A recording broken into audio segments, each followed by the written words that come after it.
भक्ति भक्त भगवंत गुरु चतुर नाम वपुहे इनके पद वंदन नाशय विघ्न अनेक।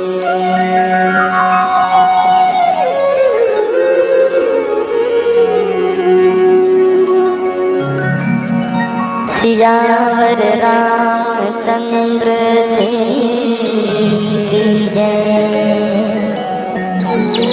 राधावर कृष्ण चंद्र जी की जय।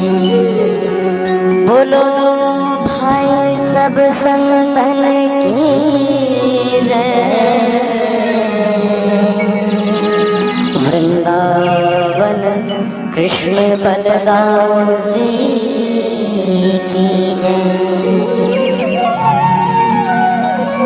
नमः पार्वती पतये हर हर महादेव।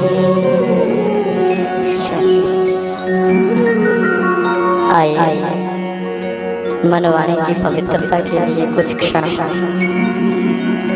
भगवत नाम का आश्रय लेते हैं, जो हमारे पाप ताप संताप को नष्ट कर देने वाले हैं। ऐसे भगवान श्री कृष्ण की शरण ग्रहण करते हैं, फिर कथा में प्रवेश करते हैं।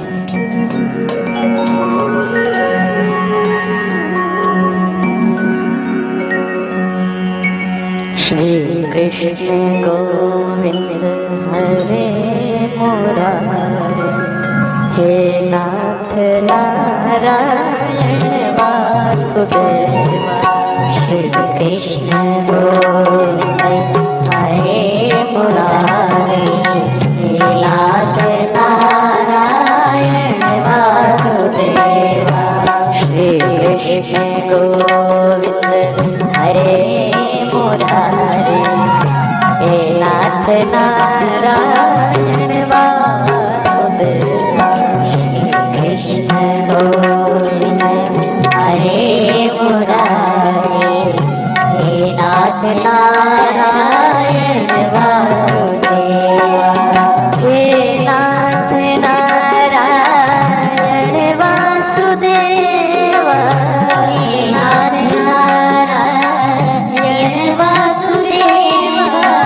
हे नाथ नारायण वासुदेवा,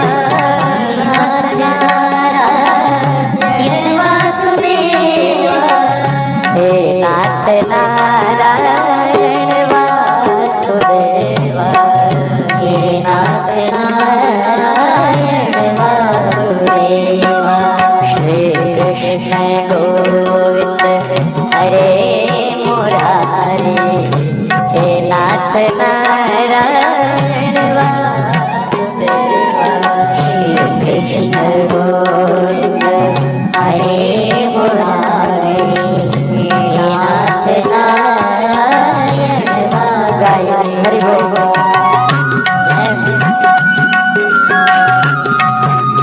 नारी सेवा करते हुए सभी भगवान का नाम है।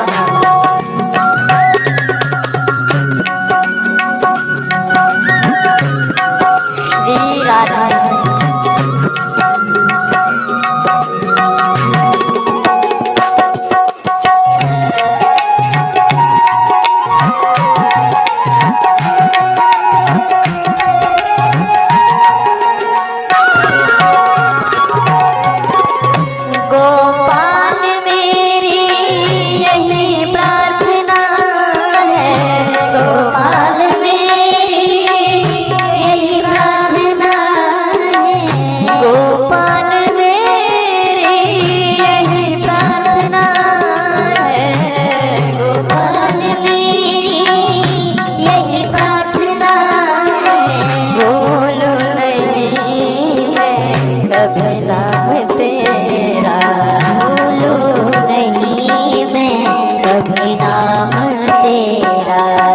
निष्काम हो गए ये दिन रात गाऊं निश गाऊं दिन रात गाऊं हे नाथ नारायण वासुदेव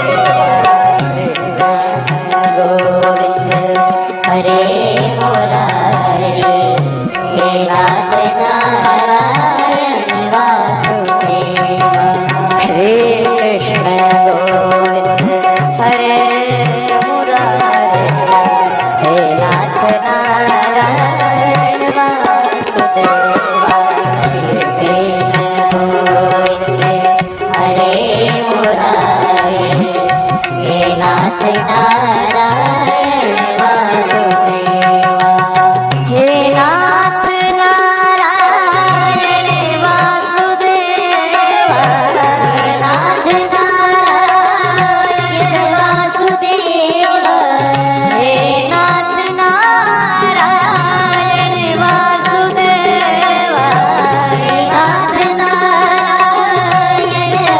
वासुदेव हे नाथ नारायण वासुदेव हे नाथ नारायण वासुदेव जय जय श्री कृष्ण गोविंद हरे मुरारे हे नाथ नारायण वासुदेव श्री कृष्ण गोविंद हरे मुरारे हे नाथ नारायण वासुदेव हे नाथ नारायण वासुदेव हे नाथ नारायण वासुदेव हे नाथ नारायण वासुदेव हे नाथ नारायण वासुदेव हे नाथ नारायण वासुदेव हे नाथ नारायण वासुदेव श्री कृष्ण गोविंद हरे मुरारे हे नाथ नारायण वासुदेव श्री कृष्ण गोविंद हरे मुरारे हे नाथ नारायण वासुदेव हे नाथ नारायण वासुदेव हे नाथ नारायण वासुदेव हे नाथ नारायण वासुदेव हे नाथ नारायण वासुदेव हे नाथ नारायण वासुदेव हे नाथ नारायण वासुदेव हे नाथ नारायण वासुदेव हे नाथ नारायण वासुदेव हे नाथ नारायण वासुदेव हे नाथ नारायण वासुदेव हे नाथ नारायण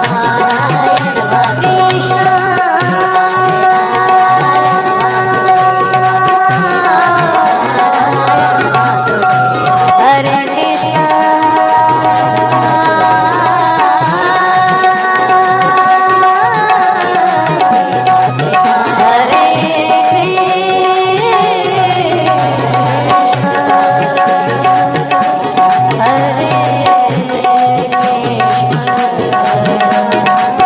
हरे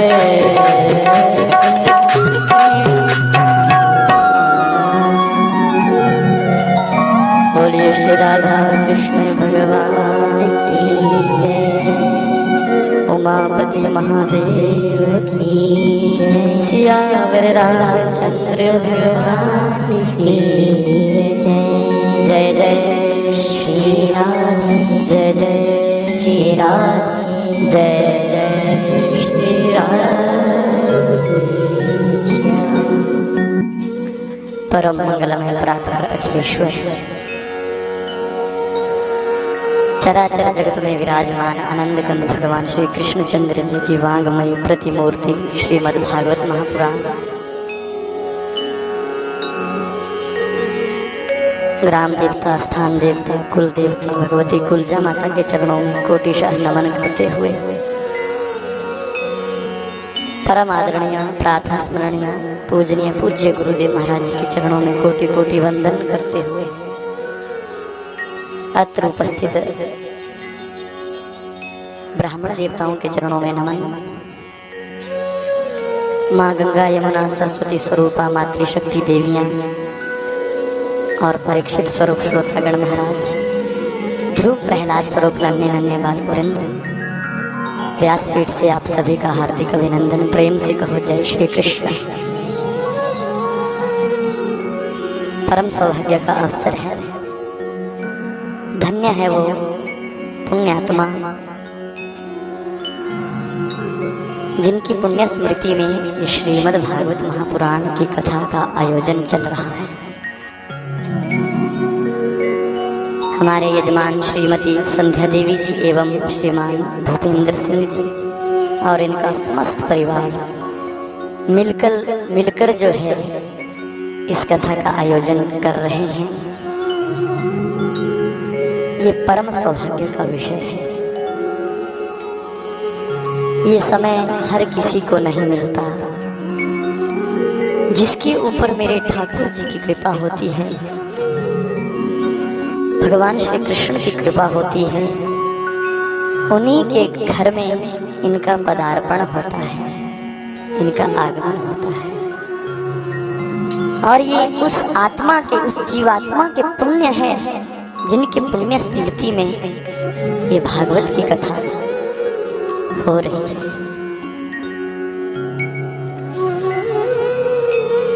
हम आपके सौभाग्य की जितनी प्रशंसा करें कम है, क्योंकि इस कली काल के बीच में हम आप सभी को आपके सौभाग्य के कारण हमें भी इस कथा में सराबोर होने का सौभाग्य प्राप्त हो रहा है। आइए भागवत जी के महात्म्य में प्रवेश करें। सबसे पहले श्रीमद् भागवत महापुराण के महात्म्य में भगवान श्री कृष्ण के स्वरूप का वर्णन किया है। कैसे है, ध्यान से सुने। उनका स्वरूप क्या है, उनका स्वभाव क्या है, उनका सामर्थ्य क्या है। भागवत के महात्म्य के प्रथम श्लोक में लिखा है, सच्चिदानंद रूपाय विश्वोत्पत्त्यादि हेतवे तापत्रय विनाशाय श्री कृष्णाय वयं नमः। बोले जिनका स्वरूप सत्य घन है, चित्त घन है और आनंद घन है, जो इस संसार की उत्पत्ति के कारण है, इस संसार का जो पालन पोषण करने वाले हैं और जो इस संसार का लय विलय करने वाले हैं, ऐसे भगवान श्री कृष्ण के चरणों में हम सब नमन करते हैं। श्री कृष्णाय वयं नमः। और कैसे हैं, तापत्रय विनाशाय श्री कृष्णाय वयं नमः। जो तीनों प्रकार के तापों का विनाश कर दे, शमन कर दे, ऐसे परमात्मा श्री कृष्ण के चरणों में हम सब मिलकर के नमन करते हैं। प्रेम से कहो जय श्री कृष्ण। ये संसार जो है तीन प्रकार के तापों से तपता रहता है। हर जीव को ये तीन प्रकार के ताप ग्रसित करते हैं। इन तापों का जो शमन कर दें, इन तापों का जो विनाश कर दें, ऐसे भगवान श्री कृष्ण के चरणों में हम नमन करते हैं।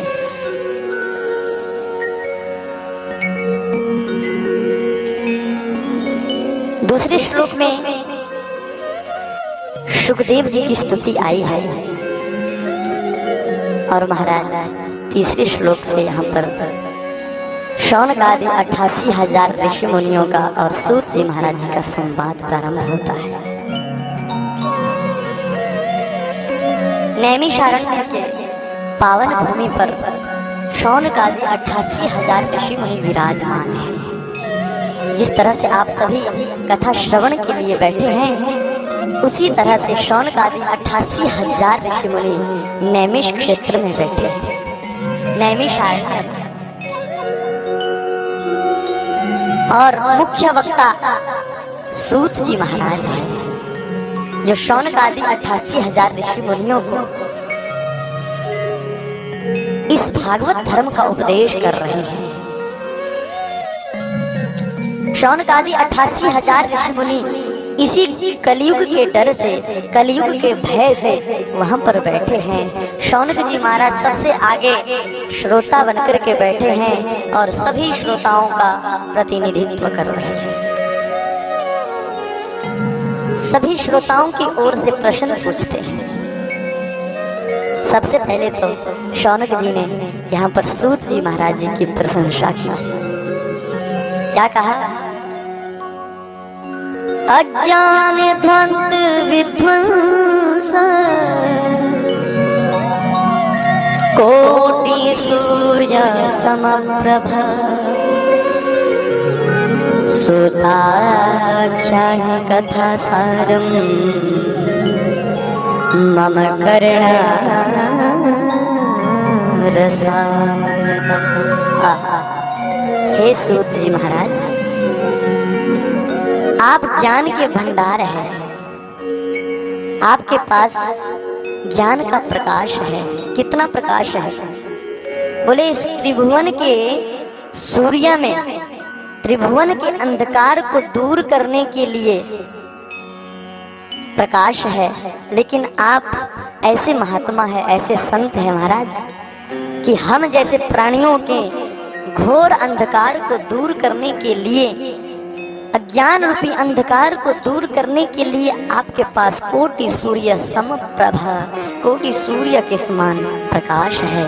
इसलिए हे सूत जी, एक किरण जो है, इस प्रकाश की एक किरण हमारे हृदय पटल पर भी डाल दीजिए, ताकि हम इस अंधकार से निकल सकें, इस संसार रूपी सागर से निकल सकें। ये संसार जो है महाराज, ये दुखालय है। इस संसार के तापों से यदि बचना चाहते हो तो बोले गोविंद की शरण में आ जाओ,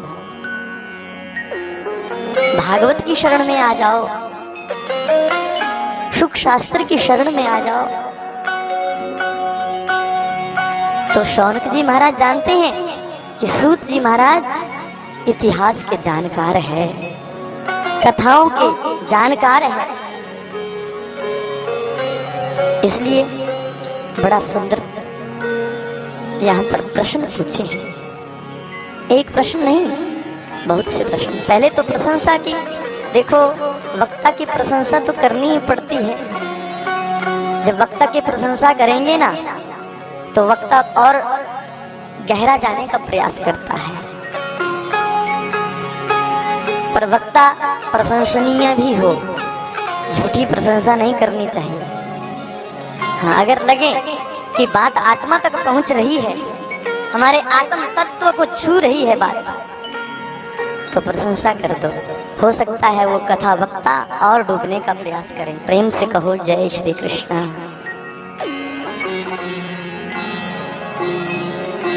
तो महाराज पहले तो सूत जी महाराज जी की बड़ी प्रशंसा की, फिर प्रश्न पूछे। क्या? भक्ति ज्ञान विरागाप्तो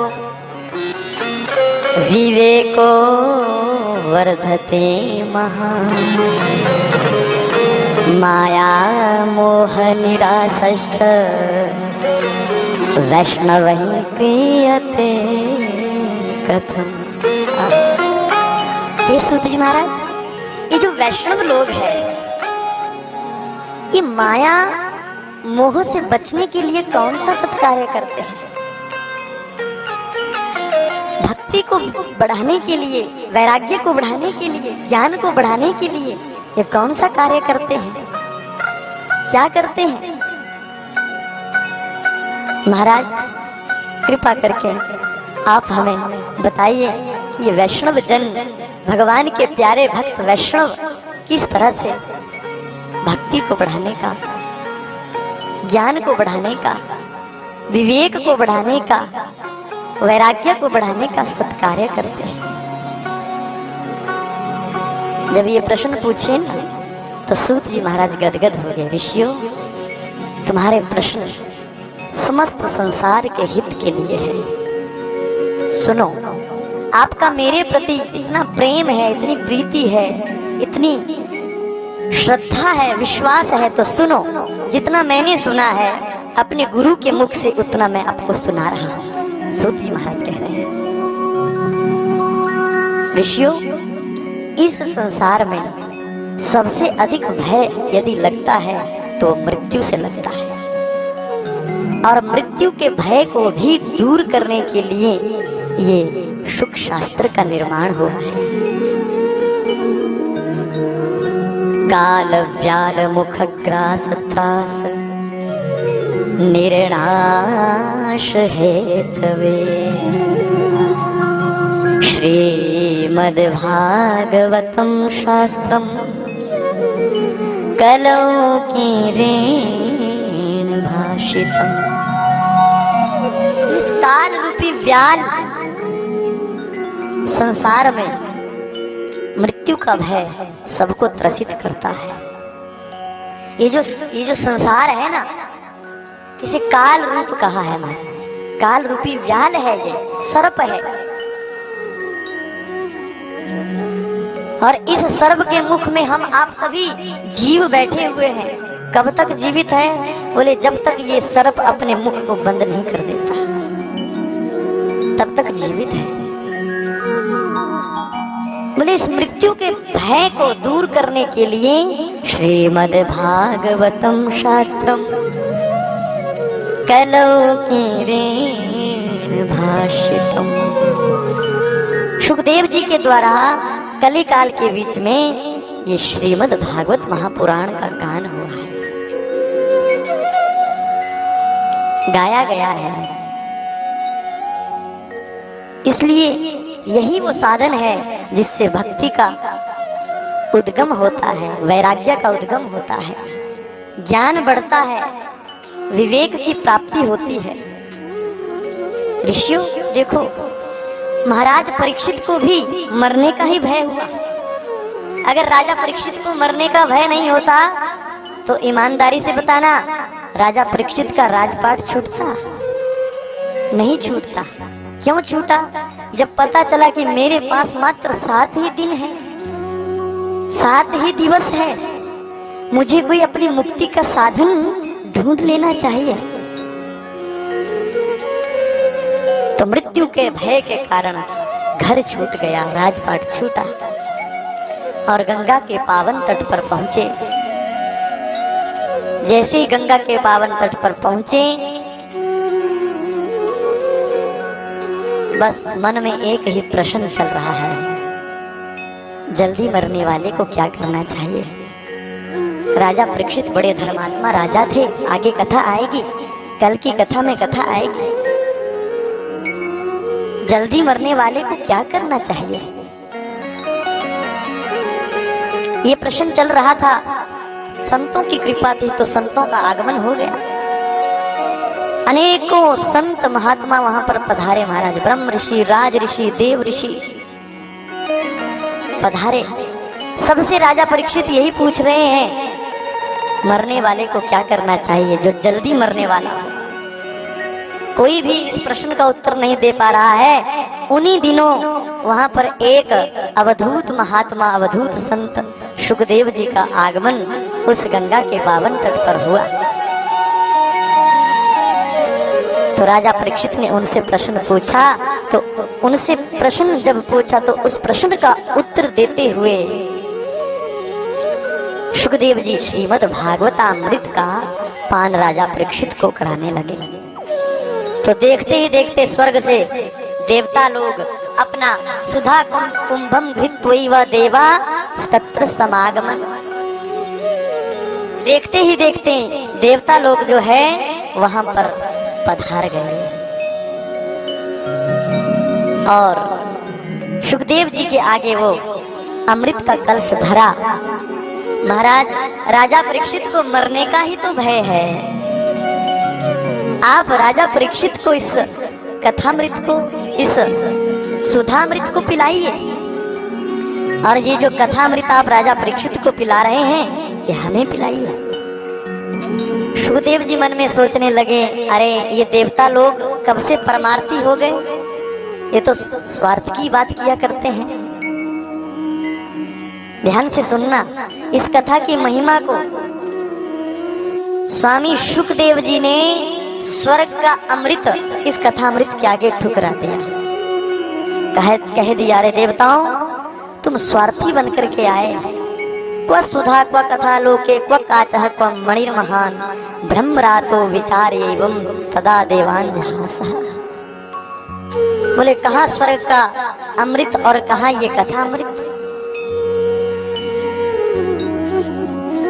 अरे तुम्हारे अमृत के आगे इस कथामृत की तुलना नहीं हो सकती। अरे भला कांच के टुकड़े के आगे मणि की तुलना हो सकती है? यानी स्वर्ग के अमृत को सुखदेव जी ने इस कथामृत के आगे, भागवतामृत के आगे ऐसे बताया जैसे एक बहुमूल्य मणि के आगे कांच का टुकड़ा हो। धन्य है स्वामी सुखदेव जी। ये तो स्वामी सुखदेव जी थे, है ना, अवधूत महात्मा थे। कहीं हम जैसे व्यासों की बात होती तो हम तो सौदागर बन जाते। प्रेम से घोष जय श्री कृष्ण लगा लेते देवताओं से सौदा। देवताओं से कहते ठीक है, लाओ भैया इस अमृत के कलश को। बैठ जाते चौराहे पर, लग जाते बोलने, महाराज अमृत की 2 बूंदे 1 करोड़ रुपए में। लेकिन वो थे सुखदेव जी महाराज, जो अवधूत महात्मा थे, वैरागी थे, विरक्त की पराकाष्ठा है सुखदेव जी में, अंतिम पराकाष्ठा। इसलिए ठुकराया देवताओं को, इंद्र आदि देवताओं को ठुकरा दिया। बोले दौड़ जाओ यहां से, तुम्हारे अमृत के आगे, मेरे कथामृत के आगे तुम्हारा यह स्वर्ग का अमृत ऐसे है जैसे बहुमूल्य मणि के आगे कांच का टुकड़ा है। इस तरह से देवताओं का उपहास किया और वहां से भगा दिया। देवता लोग दौड़े दौड़े गए ब्रह्मा बाबा की शरण में, ब्रह्मा बाबा से प्रार्थना करने लगे, महाराज ऐसा इस अमृत में क्या है जो हम देवताओं को ठुकरा दिया और मृत्यु मंडल के प्राणियों को इस कथा को सुनने का अधिकारी समझ लिया। राजा परीक्षित को अधिकारी समझा, हमें अधिकारी नहीं समझा। ब्रह्मा बाबा कहते हैं चिंता क्यों करते हैं, अभी देख लेते हैं कि इस कथा का परिणाम क्या निकलता है, इसका परिणाम क्या होता है, अभी देख लेंगे, चिंता मत करो। सो वो ब्रह्मलोक का समय है महाराज, ये मृत्युलोक का समय है। अब ब्रह्मलोक के समय के आगे मृत्युलोक का समय तो कुछ भी नहीं है। क्षण क्या एक त्रुटि में बीत जाएगा। प्रेम से कहो जय श्री कृष्ण। अब देवताओं ने थोड़ा धैर्य रखा और ब्रह्मलोक के समय के आगे वो 7 दिन तो ऐसे बीत गए पलक झपकते ही। जो 7 दिन बीते, ब्रह्मा बाबा ने देखा उसी समय बैकुंठ धाम से राजा परीक्षित के लिए बड़ा सुंदर विमान उतरा और उस विमान पर भगवान के 2 पार्षद है जो नारायण के समान है। नारायण ने कहा, पार्षदों ने कहा, आओ परीक्षित, तुम बैकुंठ के अधिकारी बन गए, बैठिए विमान पर।